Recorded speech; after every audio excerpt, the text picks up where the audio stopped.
LiberalViewer presents.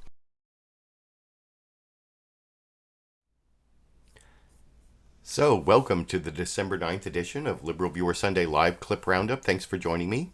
I picked out the weekend's 11 best, most newsworthy clips for what should be a really educational, informative, fair use media criticism and political analysis for you all tonight. The political comedy source will be Saturday Night Live, including Robert De Niro's cold open, as last night on Saturday Night Live he played Robert Mueller to Alex Moffat's Eric Trump, which was kind of a disaster for reasons I will describe or explain after I show the clip. I'll also have a bonus Dash and Sandy clip at the end of the broadcast, but I should say no puppies or kittens were harmed in the making of this episode. And, of course, I will be discussing the clips from the Sunday morning news analysis shows from the big five corporate outlets of ABC, NBC, CBS, CNN, and Fox News, the so-called corporate media here in the United States, on the topic, Is Trump a Felon? Now, I actually used the Is Trump a Felon title in a video I made back on August 23rd. It was a special live stream. You may remember this thumbnail, Is Trump a Felon?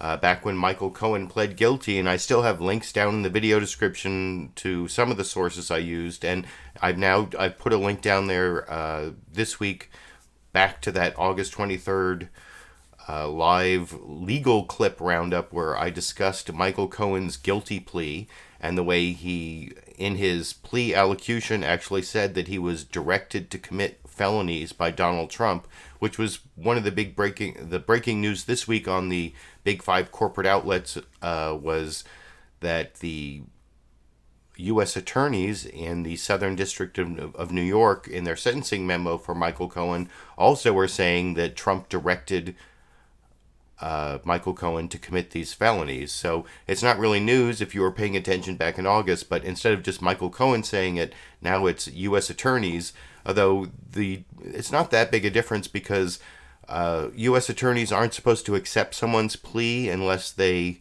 believe it to be true. And so, of course, they don't always follow that rule.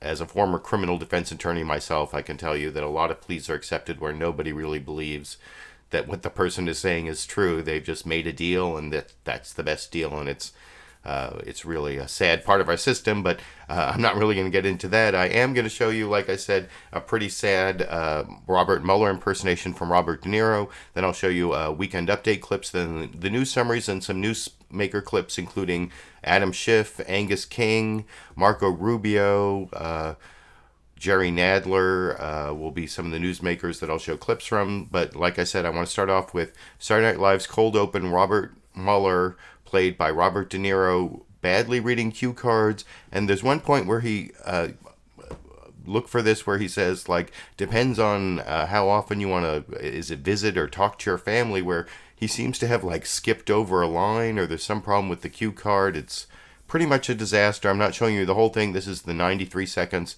the best 93 seconds from the disastrous cold open on Saturday Night Live last night over here. Night, Don.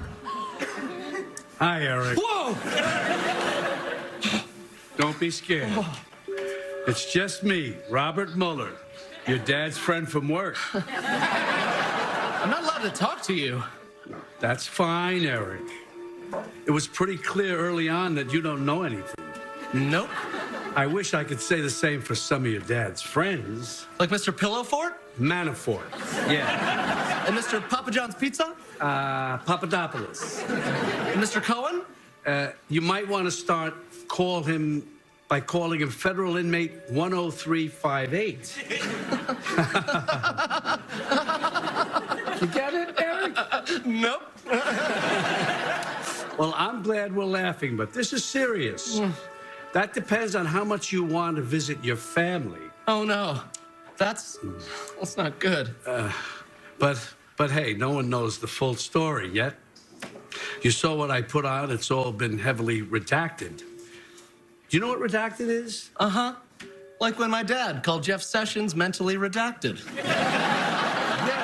Yeah, that was fun. But Eric, I just came here to let you know that no matter what happens, no matter what happens, America is going to be just fine.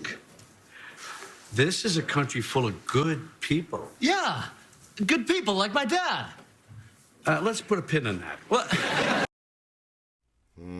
That was the best of it. And just remember this December 8th, Saturday Night Live. If anyone ever says, Robert De Niro never gives a bad performance, you can remember this date, because this is a date that Robert De Niro gave a bad performance. And you can disagree with me if you want down in the comment section, but it's pretty clear he was not reading the cue card. I mean, it's Saturday Night Live. They write the whole thing in a week, and I can't really fault them for reading from cue cards, but you should at least make sure you can read the cue cards. And there was definitely some mess up in there, and that was that was not a great cold open. You can let me know what you think down in the comment section.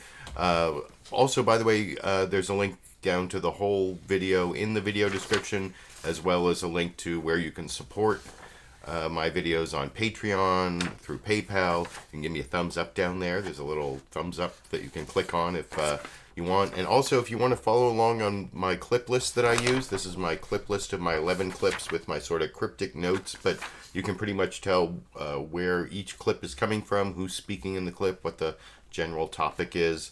There's a link to that down in the video description. I thought the news summary from Saturday Night Live and the jokes on Weekend Update, that news summary was pretty good.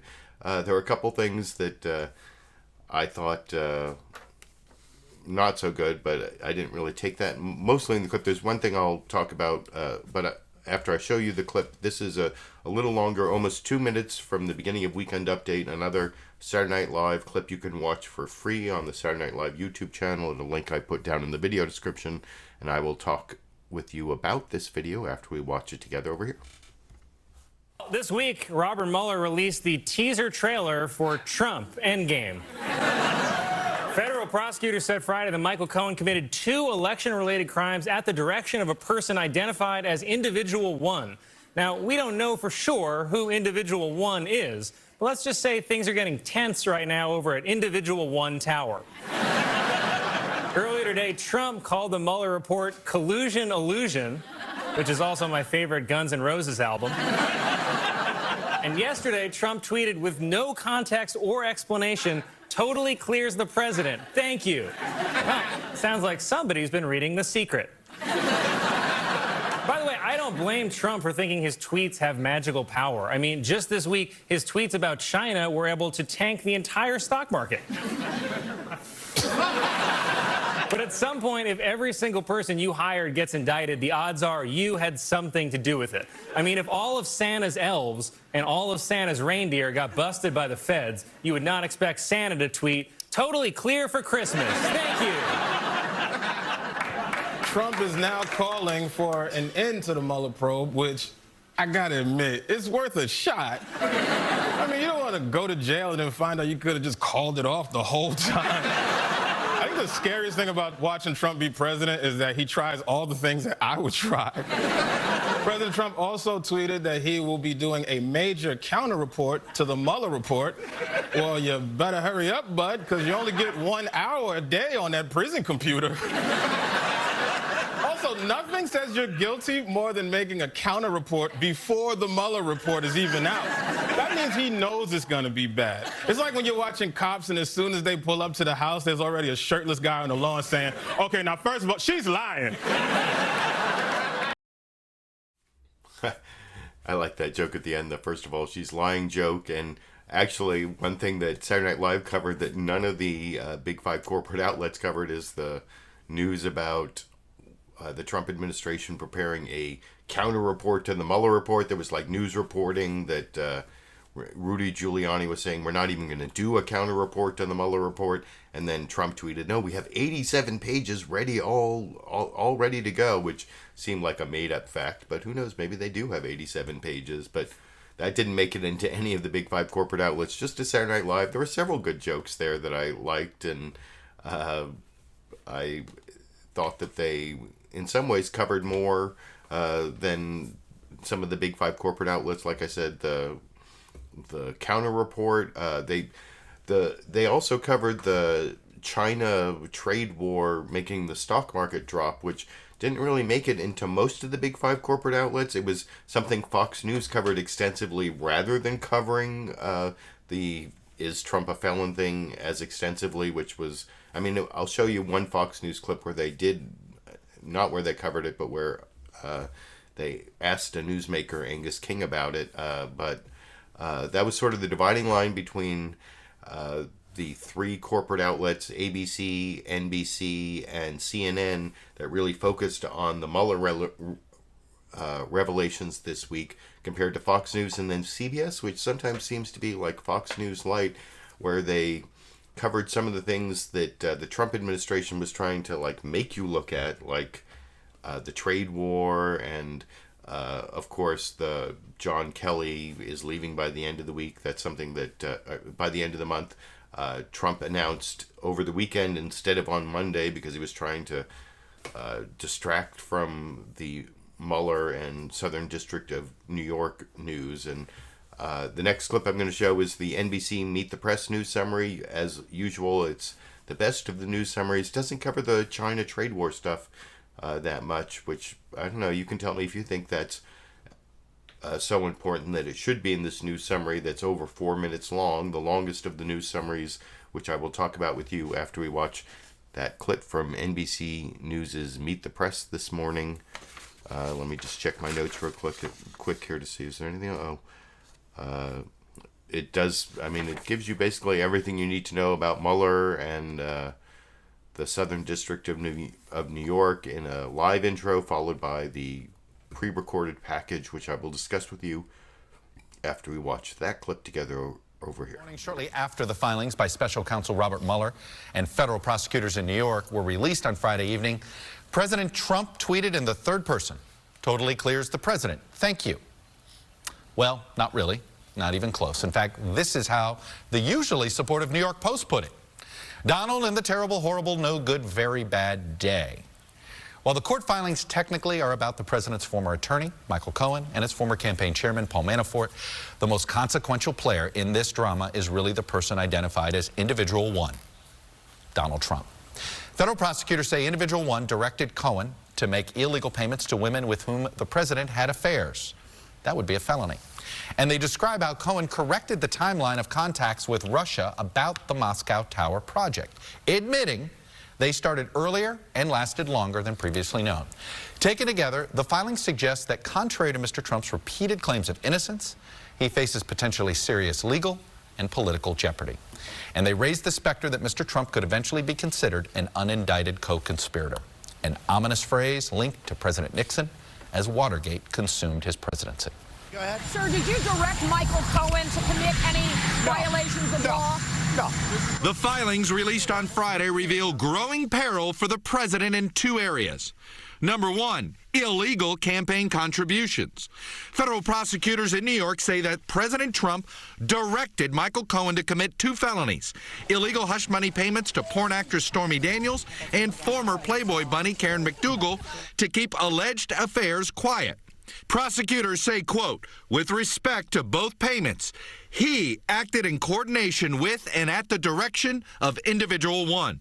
Mr. Trump initially denied knowing about the payments. Did you know about the $130,000 payment to Stormy Daniels? Once he admitted knowing about them, he denied directing them. He made the deal. He made the deals. And by the way, he pled to 2 counts that aren't a crime. Then there are the alleged contacts with Russia, which may hold even greater peril for the president. Mr. Trump has repeatedly denied any contacts. I have nothing to do with Russia. To the best of my knowledge, no person that I deal with does. But in a separate filing, Mueller's team says that in September 2015, Cohen conferred with Individual 1, Mr. Trump, about contacting the Russian government before reaching out to gauge Russia's interest in a meeting between Trump and Vladimir Putin. Mr. Trump actually talked about a potential meeting that September in a phone interview on Meet the Press. Your outside counsel intimated that you may have a meeting with the Russian president. Do you plan on trying to do that? Well, I had heard that he wanted to meet with me, and certainly I am open to it. I would love to do that if he wants to do that. In the end, prosecutors say the meeting did not take place. But as discussions about Trump Tower Moscow were gaining momentum in November 2015, prosecutors say Cohen spoke with a Russian national who claimed to be a trusted person in the Russian Federation who promised the campaign political synergy and synergy on a government level. The individual again pushed for a meeting between Mr. Trump and Russian President Putin. It did not occur, prosecutors say, because Mr. Trump was pursuing a similar deal with business associate Felix Sauter. Also from Mueller's team, Cohen admitted circulating false congressional testimony to White House staff and Mr. Trump's legal counsel before submitting it. And Mueller's team also says Mr. Trump's former campaign chairman, Paul Manafort, lied about 5 separate issues, even after he pleaded guilty and agreed to cooperate. Mr. Trump has spent the last week attacking the special counsel investigation. Asked why the president is so upset, Trump ally Roger Stone tells the New York Times he has finally figured out that this is about him.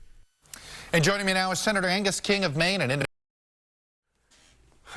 And all the couple clips of Senator Angus King, both from Meet the Press and also from Fox News Sunday in a little bit. But like I said, that was the best news summary. It didn't really include anything about China and the trade war. Like I said, that was something that was only covered on a couple, that was covered on Fox News Sunday and CBS's Face the Nation, not so much on the other 3 of the big 5 corporate outlets.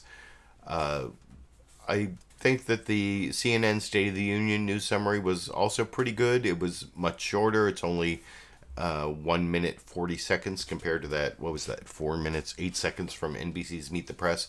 But the State of the Union this week is attempting to connect the dots, and it has a lot of the same information in a abbreviated form about the Mueller investigation and the Southern District of New York investigation that I will talk about with you after we watch that shorter clip from Jake Tapper beginning CNN State of the Union this morning over here.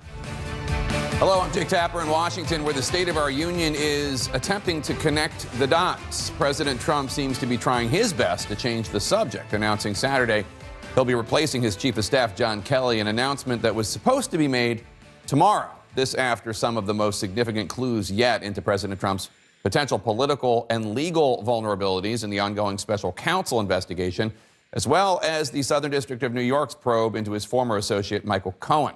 The president is also trying to put his own spin on the story, falsely claiming that he is, quote, totally cleared, and saying this on Saturday.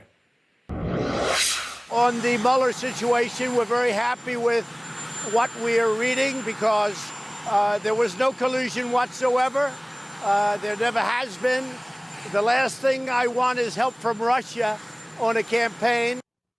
It is difficult to imagine how the president or any of his supporters could be, quote, very happy with these new legal filings from Robert Mueller and federal prosecutors. For the first time, prosecutors implicated President Trump in 2 crimes, saying that he directed Michael Cohen to make these hush money payments to 2 women in order to impact the 2016 presidential election.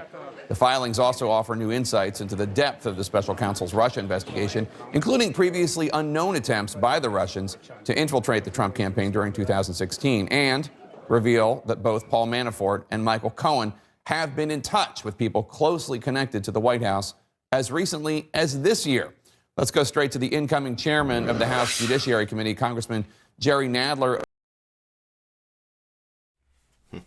And I will have that Jerry Nadler clip a little bit later when I get to the newsmakers, but I'm still in the middle of comparing the news summaries. 2 of the 4 news summaries I'm going to show you, or no, 2 of the 3 news summaries I'm going to show you because Fox News Sunday and CBS's Face the Nation didn't really do news summary. Like I said, that CNN State of the Union news summary was pretty good, just not as long and not as detailed as the Meet the Press news summary. This ABC This Week with George Stephanopoulos news summary is actually a little longer, has a lot of the same information, but it's just a couple seconds shy of being 2 minutes long, but it gets the timeline a little bit wrong because it tries to say that the week was quiet during George H.W. Bush's funeral, which as someone who watches a lot of cable news, I thought it was kind of overcovered, but what can you do?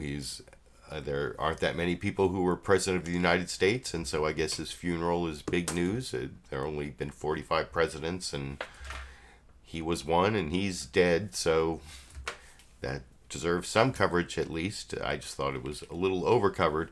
But you'll see here that on ABC's This Week with George Stephanopoulos, their co-host Martha Raddatz was hosting this week, and she tried to say that all the news came in the last 48 hours, when I think actually some of the biggest news came on Tuesday, when we got the sentencing memo on Michael Flynn, and that's a point that Angus King is going to make in a clip I'll show in just a few minutes.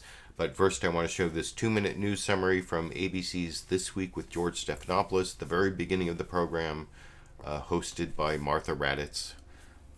Like I said, the co-host, which I will discuss with you after we watch that 2-minute clip together over here. Good morning, and thanks for joining us this Sunday. After a relatively quiet week to honor the nation's 41st president, the last 48 hours have been anything but. The most recent example came yesterday when President Trump confirmed that his chief of staff, John Kelly, would be leaving the White House at year's end. But the biggest news came through court filings Friday from the special counsel and federal prosecutors in New York. The president claims those filings clear him completely. In fact, far from clearing Trump, the documents portray potential legal liability that may be far more significant than many had believed. Robert Mueller's case is beginning to demonstrate a pattern of contacts between Russia and Trump associates, a series of lies about the extent and nature of those contacts, and a possible financial motive. That sprawling tower Trump had long sought in Moscow, what the special counsel called a, quote, lucrative business opportunity that sought and likely required the assistance of the Russian government.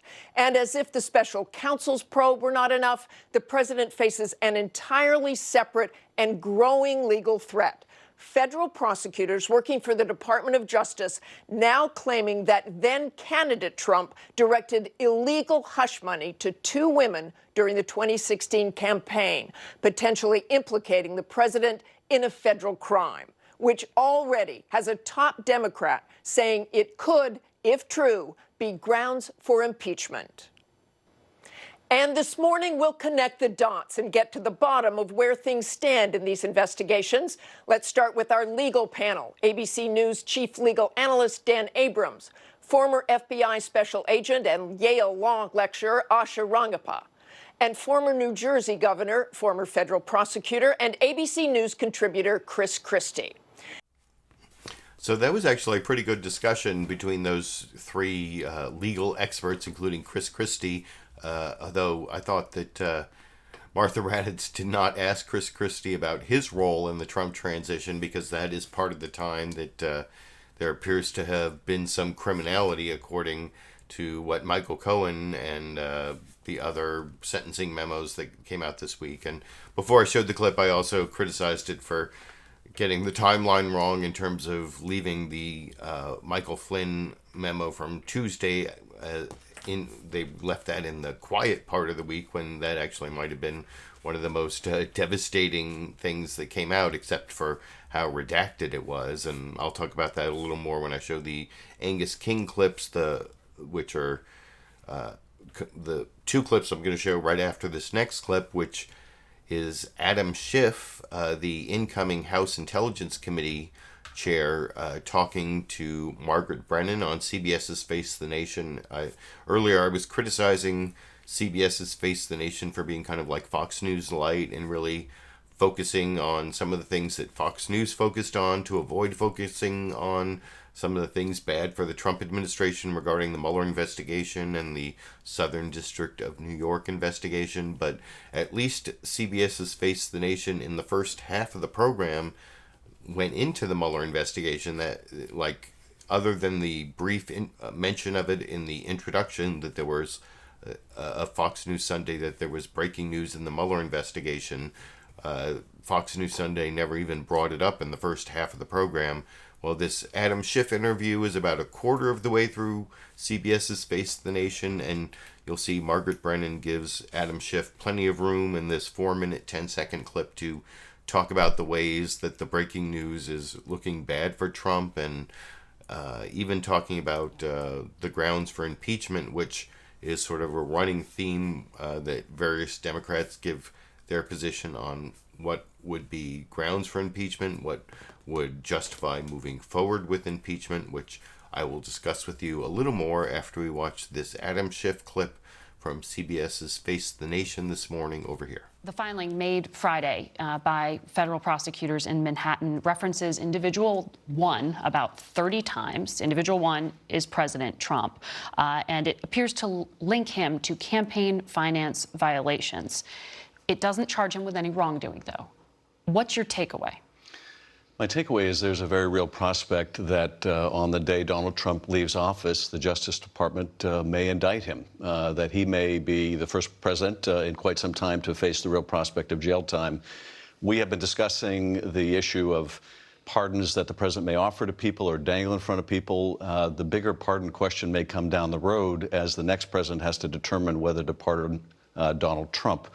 Now, I think the prosecutors in New York make a powerful case against that idea. All the arguments they make about Michael Cohen, the idea that while people were out walking precincts and doing what they should do in campaigns, the rich and powerful seem to live by a different set of rules. So this was the argument for putting Michael Cohen in jail on these campaign violations. That argument, I think, was equally made with respect to individual one, the President of the United States.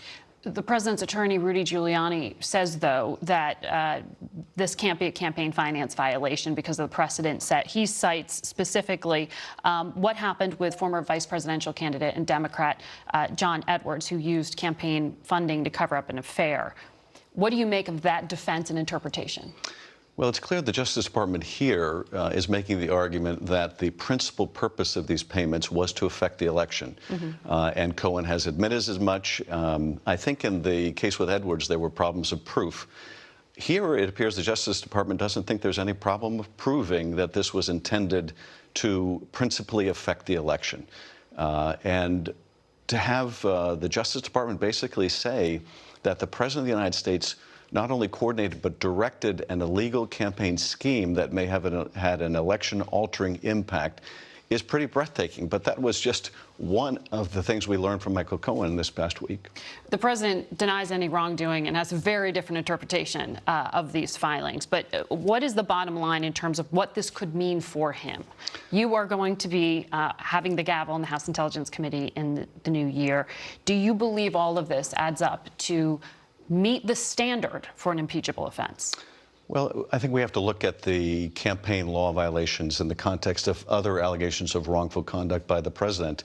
We also learned from Michael Cohen that at a time during the campaign when Donald Trump was the presumptive Republican nominee, and he was telling the country he has no dealings with Russia. In fact, they were having private conversations seeking to enlist the Kremlin's help in a project that could make him tens or hundreds of millions of dollars. A project that might need Putin's approval, while they were arguing that sanctions on Russia should go away. That's pretty breathtaking, and we need to keep in mind that what Mueller is telling us, what the Southern District of New York is telling us in these filings, is not even the most significant evidence they have, which they're continuing to redact. So you think you need to wait for more evidence before you say this meets the standard for an impeachable offense? Your colleague, Jerry Nadler of New York, has said in his book, this does meet the standard. Well, I think we need to wait till we see the full picture. Now, the question that's presented just by Michael Cohen's plea and the Justice Department filing is a crime directed and coordinated by the president, which helped him obtain office, sufficient to warrant his removal from that office? That's a legitimate question to ask, but I think we need to know what's the quality of the proof on that. Right now, we have the Justice Department expressing its view, and we have Michael Cohen with his testimony. But I think we also need to see this as part of a broader pattern of potential misconduct by the president. And it's that broad pattern, I think, that will lead us to a conclusion about whether it rises to the level to warrant removal from office. When you get the gavel in January. So I think that's a pretty level-headed, almost moderate view from Representative Adam Schiff as the incoming House Intelligence Committee chair for the Democrats, who will have a leading role in this whole Trump-Russia collusion investigation now that Devin Nunes, the Republican and Trump lackey, will no longer be in charge. And, I mean, he was talking about the possibility that even though Michael Cohen says he was directed by Trump to commit these campaign finance violations, that, you know, maybe the evidence won't be strong enough, which is, you'll hear Marco Rubio talk about that after I show these Angus King clips that I was promising. And Angus King appeared both on Fox News Sunday and NBC's Meet the Press, and in both cases, Fox News, the anchors asked him about the same things you saw from Margaret Brennan there, asking Adam Schiff the three news summaries, you know, the breaking news in the Mueller investigation and the Southern District of New York. I criticized CBS's Face the Nation for concentrating first on the Chinese trade war, and but I did say that they, about 15 minutes in, they had that Adam Schiff interview where they talked about the Mueller investigation news that broke. On Fox News Sunday, they didn't ask Angus King about that till the second half of the program, and I'm not going to show that clip because basically Chris Wallace got the same answers out of Angus King that Chuck Todd did on NBC's Meet the Press, which is the first show I watched, so I took that clip instead of the Fox News Sunday clip. But Fox News Sunday brought up this issue that didn't come up on any of the other news programs. You can let me know if you think that means that Fox News is biased or all the other news is biased. But, you know, James Comey testified to the Republican House about his bias and about, and that's something Trump tweeted about this morning, about how Leakin' Lion Comey said he didn't remember hundreds of times, and that's something Chris Wallace asks Angus King about in the follow-up. But in the first question, he asks about the bias of James Comey in favor of Trump and the bias in favor of Hillary Clinton and against Trump, which is totally ridiculous given the way James Comey probably got Trump elected, which is something Angus King points out in this 2-minute, 28-second clip from Fox News Sunday this morning that I will discuss with you after we watch it together over here. Former FBI Director James Comey testified before 2 House committees on Friday for a total of almost 7 hours, and afterwards, he had this to say. When you read the transcript, you will see that we're talking again about Hillary Clinton's emails, for heaven's sake, so I'm not sure we need to do this at all. Now, the Republican majority has contended, and then what they were trying to find out and asked about for hours in this hearing was that there was bias both for Hillary Clinton in that investigation and against Donald Trump in that investigation. Did you see any evidence of that? Did they find that? No, and I think there's a really important point here, and that is the investigation of Donald Trump was completely secret. It wasn't made public at all. There wasn't a whiff or a suggestion of it. Nobody ever even knew about it through the election until well after the election. So if that investigation was undertaken for political purposes, it had no result. It didn't affect the election whatsoever. On the other hand, the Hillary Clinton investigation was very public, and many people feel that Director Comey's statements about reopening the investigation in the latter part of October, about a week or 10 days before the election, was one of the things that sunk Hillary Clinton's campaign. So I understand the argument, but the conclusion doesn't support it. If the Trump investigation was political, they certainly didn't pull the trigger on it. Senator, I got about 30 seconds left. The Republicans are making a big deal about the fact that FBI Director Comey, former director, said, I don't remember over 200 times in his testimony. I know you probably haven't gone through the 235 pages, but do you think that indicates that he was dissembling or not being candid? I had probably 20 meetings in the Intelligence Committee with him over the course of 5 years, and I never saw that from him. It would be very surprising to me. I wasn't there. I didn't see it. But on the question of the political Hillary thing, the Inspector General of the Justice Department did a very long, I think 150-page analysis of that, concluded there were some judgment calls that they disagreed with, but it wasn't undertaken in any way for political purposes, and that's an independent investigation that was very thorough. Senator King, thank you. Thanks for your time. Always good to talk with you, sir. So that is news from the alternative Fox News universe, where the real issue is James Comey being a leaking lion. James Comey, that's, like I said, what Trump tweeted about this morning, I noticed, where he's biased in favor of Hillary Clinton and against Donald Trump during the election, even though the investigation into the Trump-Russia collusion the Trump-Russia collusion investigation did not make it into the news at all during the election, but the investigation into Hillary Clinton got opened up like a week before the election and may have cost Hillary Clinton the election. James Comey broke Justice Department protocols not to make major announcements 60 days before an election, and that's something the Inspector General pointed out, and so that was Angus King made a really good point there that doesn't get made on Fox News enough. I don't know if the people on Fox News are gonna really get enough information so that Trump loses the support of enough Republicans that the Mueller report actually results in his removal after his impeachment. That's something I will discuss when I show the Marco Rubio and the Jerry Nadler and the Chris Murphy clips that are coming up. But those are the last 3 news clips. Before that, I have one more Angus King clip. This is Angus King. He's not a Democrat. He's an independent who caucuses with the Democrats. And he's also on the House Intelligence Committee. I'm sorry, the Senate Intelligence Committee.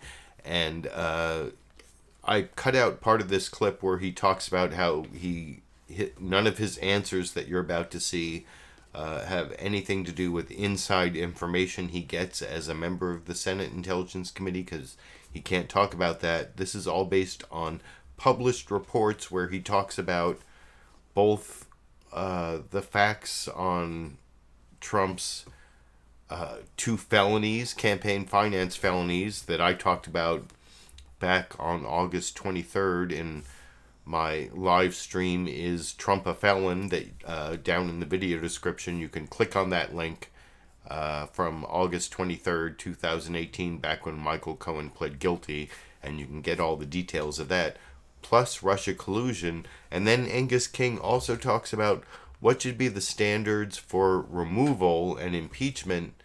It only takes a majority of the House for impeachment. If you have your Constitution, I have my ACLU Constitution right here. If you give me a $10 contribution on PayPal and provide a shipping address down in the video description, I will send you this ACLU Constitution. Also, if you do a $10 contribution per month on Patreon, there's a link to that in the video description. If you don't want the Constitution and you just want this sticker, then you just donate $5. But at $10, you get both the Constitution and the sticker. And if you read this Constitution, you will find that it only takes a majority of the House to impeach the president, but then it takes 2/3 of the Senate, 67 senators. So that means 47 Democrats plus an additional 20 Republicans. And that's going to be very, very difficult. It's never happened. And that's why Angus King is very circumspect about the impeachment process. Like I said, I cut out part of this where Angus King talked about a different topic, but this is the part where he talked about first the evidence against Trump and then the standards for impeachment It's 5 minutes and 40 seconds from Meet the Press this morning over here. Obviously a pretty eventful week. At the end of it, you have the Justice Department, if you will, in the Southern District of New York, pretty explicitly implicating the president in a crime. And Michael Cohen then adding to it, saying that his testimony, false testimony to Congress, was something that was known in advance by some folks in and around the president. What are your takeaways from this week's developments, and what should Congress now do? Well, I think you outlined in your tape there many of the questions that are raised by by those filings, and they're really a separate series of filings. But the Cohen ones are pretty disturbing, because the key phrase to me is "directed by individual one," which everyone knows is President Trump. Directed by implicates the president in a felony. Now, the president can have some defenses left. I think we should make it clear. He could claim it wasn't knowingly or willful. He didn't understand. It was his own money. He didn't think it was a violation of campaign finance laws. But it's still a pretty serious matter. But I got to say, Chuck, I think the filing last week that should be most troubling to the White House weren't the ones made on Friday, but the ones made with regard to General Flynn earlier in the week. Because, number one, Robert Mueller felt that his cooperation has been of such an extent that he recommended no jail time, a kind of prosecutorial pardon, if you will, 19 meetings with the special counsel, and a lot of redacted pieces in the filing that was made last week. That's the one I think that really raises some very difficult questions that go to the heart of the question of whether there were relationships between the Trump campaign, President Trump, and the Russian government during the campaign in 2016, because Flynn was, as they say in Hamilton, in the room where it happens. Given that the government is now saying the weight of the government is behind the charges that the president helped direct Michael Cohen to commit that crime, and as you said, there are still a defense there for the president. He can claim he didn't know it was a crime, or at least a breaking of a campaign finance crime. Do you believe there's already enough to start an impeachment inquiry? That doesn't mean he would be impeached, but impeachment inquiry. In fact, is Congress almost obligated to open an inquiry at this point? I don't think so. I think impeachment is entirely different from criminal prosecution. And as you know, the Justice Department made a decision years ago in an opinion that a sitting president could not and should not be indicted. And so whether the president will ever face criminal charges with regard to this matter is an open question. But impeachment essentially, Chuck, is a political issue, and I don't think that well, let me put it this way. I don't think that there's evidence yet available to the public where there would be more or less a consensus that this was an appropriate path. My concern is that if impeachment is moved forward on the evidence that we have now, at least a third of the country would think it was just political revenge and a coup against the president. That wouldn't serve us well at all. The best way to solve a problem like this, to me, is elections. But let me ask you this. The whole point of the impeachment process was if, because of this idea that you can't necessarily hold a president to the same rule of law that you can hold other individuals, and that the one means to dealing when a president commits crimes is through the impeachment process. If you don't go through it, isn't this Congress's way of saying, well, yes, he committed some crimes, but politically it's uncomfortable, so, you know, if you're popular enough or if you have a big enough base, you can get away with committing crimes? Well, interestingly, I have to point out parenthetically, what you just articulated was exactly Brett Kavanaugh's position on this issue when he was going through his confirmation hearing, that a president shouldn't be indicted or even investigated. Impeachment is the remedy. There's a certain irony there, I think. But you know, the standard in the Constitution is high crimes and misdemeanors. It's a very high standard. And well, let me stop you there. Is it? The words misdemeanor, I always feel as if when people say it's a high standard, high crimes and misdemeanors. And misdemeanors. That actually that encompasses, you could argue that encompasses the entire, yes, exactly. Yeah. I don't read it that way, and here's why. If you go back to Andrew Johnson's impeachment, the very first one back in 1867, the danger, Chuck, is that we don't want to create a precedent where the Congress unseats a Congress of one party unseats a president of another party for essentially political reasons. If that starts to happen, if that happens, then we've changed our system. We've become a kind of parliamentary system because you're overturning the will of the voters. So I'm a conservative when it comes to impeachment. I think it's a last resort and only when the evidence is clear of a really substantial legal violation. Let me ask you a couple of other things. We may get there, but we're not there now. The president's nominee for Attorney General. So that was kind of an interesting analysis from Senator Angus King, like I said, independent, caucusing with the Democrats, and especially partway through, like 3 minutes into the clip I just showed, he talked about how he doesn't want to have an impeachment and removal of the president where a third of the country sees it as like a coup. And I guess that point of view kind of makes sense.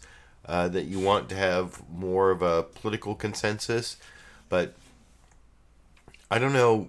I mean, there is about a third of the country that, what Trump famously said, you know, if he shot someone on Fifth Avenue, they would still support him. I mean, if 2/3 of the country think that Trump should be removed, should we really avoid impeachment and removal because of that final third thinking that there's a coup going on? That seems a bit much. And like I said, if you read your Constitution, it requires 2/3 of the Senate, and that's going to really depend on how bad the evidence is. You know, at what point do senators who are running in 2020 or are thinking about their futures in 2020 thinking that, you know, I'd be better off with President Trump after the removal of I'd be better off with President Pence after the removal of President Trump. And it's possible that if the evidence is bad enough, that there will be Republican senators who come to that conclusion. And as an example, I want to show this next clip. Senator Marco Rubio from Florida, he was on a couple of the shows, and he said this, basically the same answer when he talked about the felonies that the Southern District of New York are saying that Donald Trump committed, directing Michael Cohen to commit these campaign finance felonies. And I think Angus King is right that campaign finance prosecutions are difficult, and they have several defenses that Trump could use, and so it depends on some of the corroborating evidence. It can't just be Trump versus Michael Cohen, which is the point that Marco Rubio makes in a couple of his appearances, and I chose the clip of him appearing on ABC's This Week with George Stephanopoulos talking to co-host Martha Raddatz in the 90-second clip. You can watch with me, and then we will discuss over here. A little more about the Southern District campaign finance violations that they found. The president had this to say when asked about it yesterday, whether or not he gave Michael Cohen any direction. Sir, did you direct Michael Cohen to commit any violations of law? No. So I know you talk about bits and pieces, but this is a pretty big piece. So who do you believe, Senator, the president or the Justice Department? Oh, I don't know, and neither do you or anyone else. Even from what you've already read. Well, again, I don't know who to believe. The Justice Department very clearly says it. Right. That's the Justice Department's position, and I'm not questioning the work they've done. They've got someone who now is willing to testify to that fact. The president's saying that that's not true. Now, we don't know what other investigation the Justice Department has to either corroborate it or that they don't have to corroborate it. So, again, that's why I think it's important for all the information to be out here. I'm not going to sit here and say that absolutely didn't happen, because it's possible the Justice Department has additional corroborating evidence. It's also possible they do not. And now you have the testimony of a witness who's facing criminal charges and looking for leniency versus someone who denies that it occurred the way they said it occurred. So that's why I'm telling you it is important for us to have the full context and all the information before us before we can make final judgments on these issues, because we just don't know what additional information the Justice Department has to either corroborate these charges or not. Okay, let's move to Paul Manafort. Just last week, Trump. So, like I said, you need 20 Republican senators to join the 47 Democrats to actually remove the president from office. Never happened. If you read your Constitution, like I said, 2/3 of the Senate. It only takes a majority of the House. Democrats could impeach the president in the House. That's like a charge, an indictment. And then there's a trial in the Senate overseen by John Roberts, the Chief Justice of the Supreme Court. That's all in your Constitution if you read it.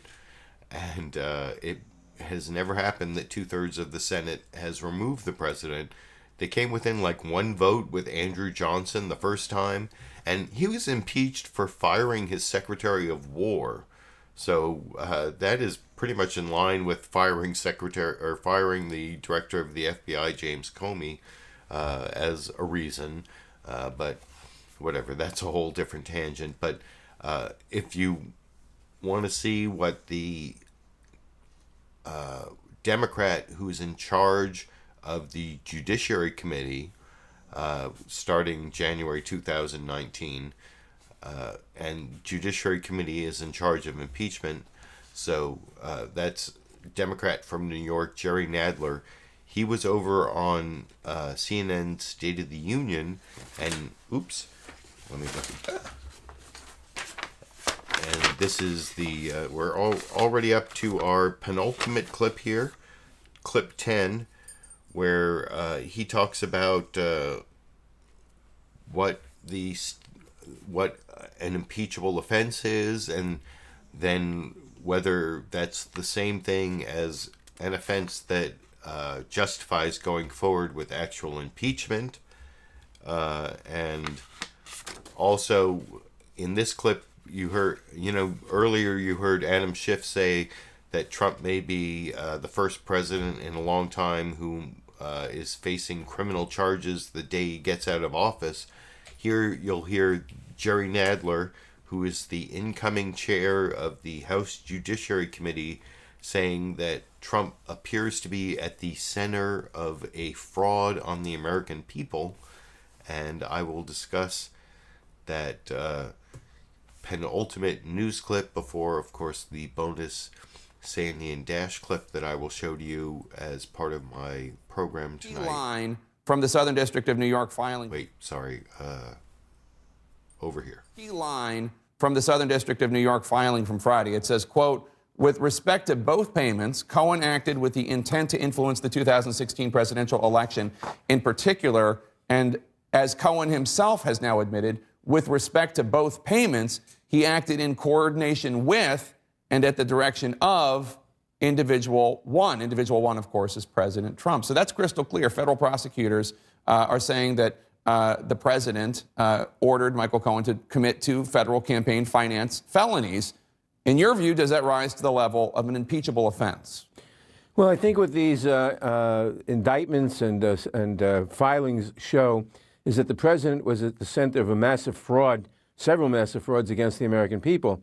And it's now our job, the job of the Justice Department, the special counsel, and the Congress to get to the bottom of this, to find out exactly what was going on, to find out the extent of the president's involvement, to find out basically what did the president know and when did he know it, so that we can then hold him accountable. If it is proven that the president directed or coordinated with Cohen to commit these felonies, if it's proven, and I understand it has not yet been, it's been alleged by the prosecutors, but it has not been proven. If it's proven, are those impeachable offenses?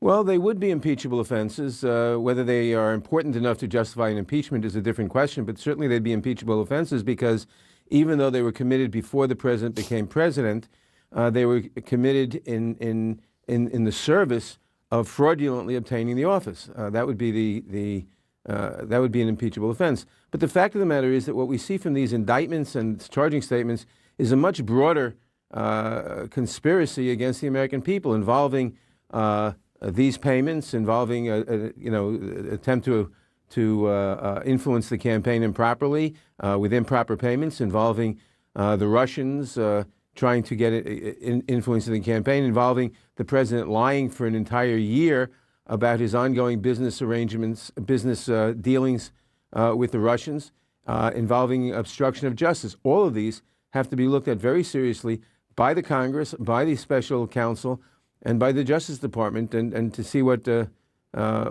actions we should then take. And what is clear also is that the Republican Congress absolutely tried to shield the president. The new Congress will not try to shield the president, but will try to get to the bottom of this in order to serve the American people and to stop this massive fraud on the American people. Can you explain what you mean when you differentiate between maybe these are, if it's proven, it's impeachable offenses, but that does not necessarily mean that the offenses themselves are important enough to actually begin proceedings of impeachment? There seems to be a difference there in your view. Why? It's not necessarily a difference, but it's simply two different considerations. You don't necessarily launch an impeachment against the president because he committed an impeachable offense. There are several things you have to look at. One, were there impeachable offenses committed? How many, et cetera? And secondly, how important were they? Do they rise to the gravity where you should undertake an impeachment? An impeachment is an attempt to, in effect, overturn or change the result of the last election. You should do it only for very serious situations. So that's always the question. But you just said that the president seems to be in the middle, seems to have been in the middle of a massive fraud against the American people. That doesn't sound like somebody who thinks that these alleged crimes don't rise to the level of needing impeachment. I didn't say they don't rise. I said we have to get to the bottom of all of this. We have to find out exactly what was going on. We have to look at these crimes and what did the president know and when did he know about these crimes. We have to look at the Russian interference with the campaign and what did the president know about that and to what extent did he cooperate with that. If he did, we have to look at his business dealings and his lying about that. We have to look at the fact that he surrounded himself with crooks. His campaign manager, his deputy campaign manager, his national security advisor, all of them, and a whole bunch of other people, they all were meeting with the Russians. They all expressed interest in meeting again. None of them reported it to the proper authorities. They've all been indicted for one crime or another. The president created his own swamp and brought it to the White House. These are all very serious things, and we have to get to the bottom of this, find out what all the facts are, we and the special counsel, and then make decisions. You've said you're considering legislation. That last part there where he's talking about all the people around Trump, it reminds me of the Saturday Night Live Weekend Update clip I showed near the beginning where they talk about if all of Santa's elves and all of his reindeer are charged with crimes, Santa's probably in the middle of some criminal conspiracy, and that's kind of what Jerry Nadler said at the beginning of that clip too, that Trump is at the center of this criminal conspiracy, and Jerry Nadler is the incoming Democrat in charge of the Judiciary Committee that will be in charge of impeachment. So that seems like something that might really happen, and I've been talking for quite a while how I really want to cover the impeachment, and so that's why I really appreciate the support of people who are contributing to support my videos. I saw some great Super Chat contributions so far. I want to show those, and here's a shout out to those people.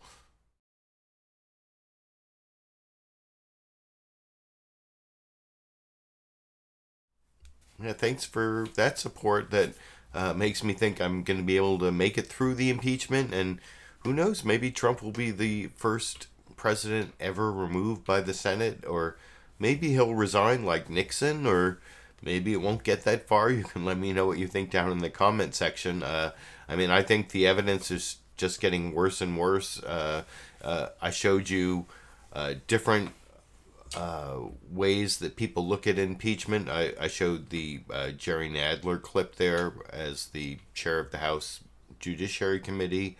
I showed a couple Angus King clips talking about how he was conservative on impeachment. He wants to build consensus so no one thinks it's some sort of democratic coup. I showed Marco Rubio how he doesn't want it to be just Trump versus Michael Cohen. He wants corroborating evidence. And Marco Rubio, like I said, was on a couple programs Jerry Nadler was on NBC, was on CNN State of the Union. And then the final clip I want to show is Chris Murphy, the senator from, Democratic senator from Connecticut. He was on CNN State of the Union, I guess, which is after ABC, because Jake Tapper asked him both about what Marco Rubio said earlier on CNN State of the Union, in something similar to what he said on ABC, but then also asked him about the Jerry Nadler clip, which was on State of the Union, right? Yeah. No, I'm sorry. This is Chris Murphy on talking to Martha Raddatz on ABC's This Week about the Jerry Nadler clip that I just showed you, plus what Marco Rubio said earlier in the previous clip that I showed you before the Jerry Nadler clip. And this is the final news clip I'm going to show you. It kind of combines some of the other the last two clips and the final Democratic standard for what is an impeachable offense. And I think Chris Murphy makes some good points that I will talk about with you after we watch that final clip together over here. Of fraudulently obtaining the office. Congressman Gerald Nadler, the incoming chair of the House Judiciary Committee, putting impeachment on the table if it's proven true that then-candidate Trump directed illegal hush money to two women during the 2016 campaign, as prosecutors now allege. Joining me now in studio is Democratic Senator Chris Murphy. Welcome, Senator Murphy. I want to know first, do you agree with Gerald Nadler? Well, I'm not going to give the House advice on whether or not to proceed with impeachment, and I think it is important for us to get the full report from the special investigator. But let's be clear, we have reached a new level in the investigation. The special counsel is starting to show his cards, and these are very serious allegations. This is a president who is now named as an unindicted co-conspirator. The allegation is he committed at least 2 felonies to try to manipulate the 2016 election.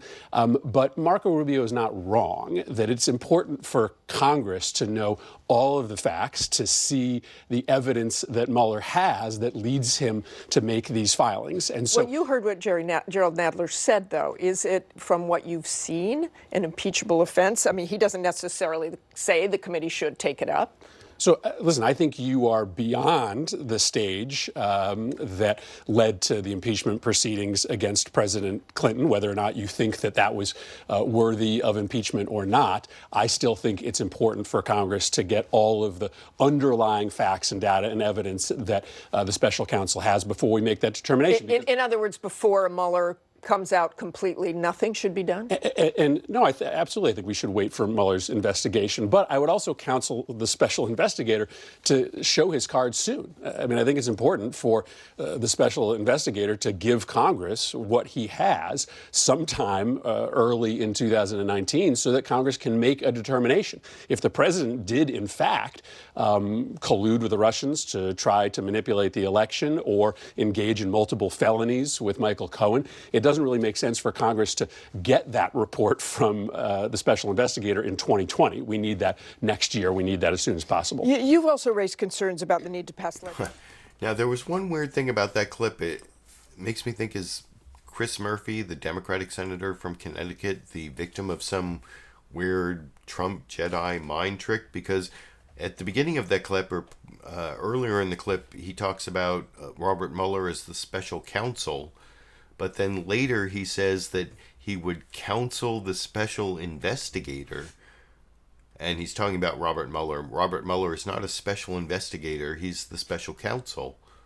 So why is he saying counsel the special investigator? And the reason I think it's a Trump Jedi mind trick, because if you switch that around to make it special counsel and not special investigator, counsel the special investigator becomes investigate the special counsel.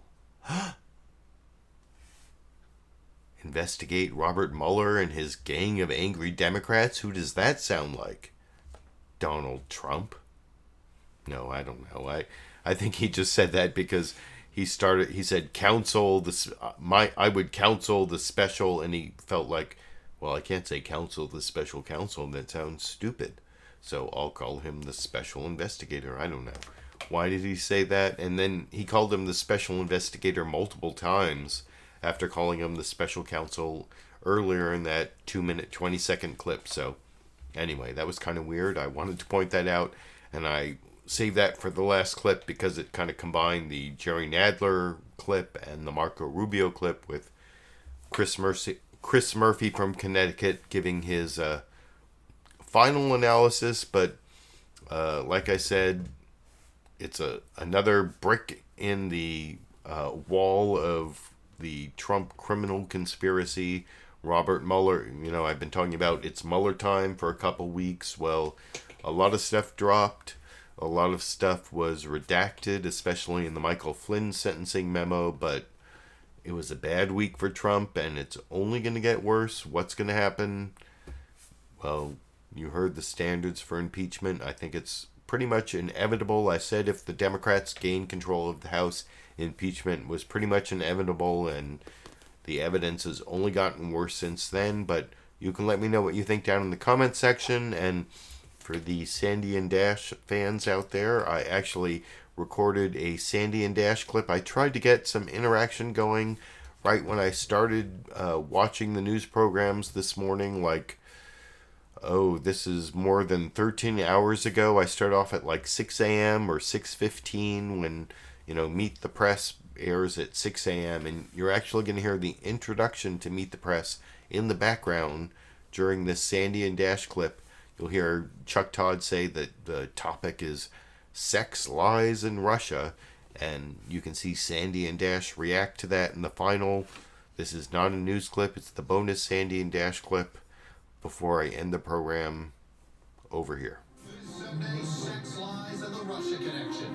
Federal prosecutors say Michael Felon paid off women to remain silent about their affairs with and in coordination and at the direction of individual one, Donald Trump. The president denies it. Prosecutors also say Mr. Trump's Russia connections began sooner than we knew, with a Russian offering his campaign political synergy and synergy on a government level. The last thing I want is help from Russia on the campaign. And he insists things are going his way in Robert Mueller's investigation. We're very happy with what we are reading because there was no collusion whatsoever. How much political and legal peril is... And I've heard people accuse me of having pre-recorded those Sandy and Dash clips and they're not happening today at all. And, well, there you saw. That was Sandy and Dash reacting live to Meet the Press at 6 a.m. this morning when I started. I took a couple-hour break when I announced the show before I did the broadcast, but I've been working on this all day Sunday for, 8 or 10 hours if you include the broadcast time. And I do that every Sunday for the past 294 Sundays in a row. So if you appreciate that, give me a thumbs up. Support me with supportive comments. Give me any sort of financial support if you want at the links down in the video description. I will continue giving you this political analysis and media criticism every Sunday for the foreseeable future, and I will be back next Sunday. Maybe I'll have some opportunity to upload some edited, produced video this week, or sometime in December. I should be able to do that, but until then, or until next week when I'm back with my next episode of LiberalViewer Sunday Live Clip Roundup, I guess I will be seeing all of you around the internet.